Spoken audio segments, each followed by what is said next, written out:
बिस्मिल्लाहिर्रहमानिर्रहीम। अस्सलाम वालेकुम। पैगाम इस्लाम उर्दू यूट्यूब चैनल में आप दोस्तों को खुशामदीद। दोस्तों, आज हमने अपने चैनल पे सही बुखारी शरीफ की हदीस मुबारक सुनाने का सिलसिला आपको शुरू किया है। तो इसी सिलसिले में इंशाल्लाह आज पहली हदीस आप दोस्तों की खिदमत में पेश करेंगे।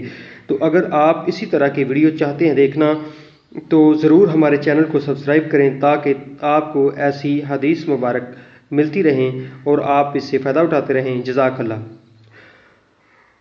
वो फरमा रहे थे कि मैंने जनाब रसूलुल्लाह सल्लल्लाहु अलैहि वसल्लम से सुना, आप सल्लल्लाहु अलैहि वसल्लम फरमा रहे थे कि तमाम अमाल का दारोमदार नीयत पर है और हर अमल का नतीजा हर इंसान को इसकी नीयत के मुताबिक ही मिलेगा।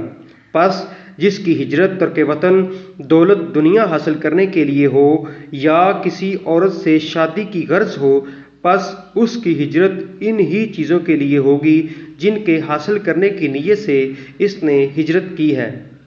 दोस्तों, यानी कि कोई इंसान अगर हिजरत करता है, ख़ासकर कोई मुसलमान, तो अगर कोई मुसलमान इसलिए हिजरत करता है कि वहाँ पे उसे तंग किया जा रहा है जो मुसलमानों के दुश्मन हैं उनकी तरफ से, तो फिर उसकी हिजरत जो है इस्लाम के लिए होगी।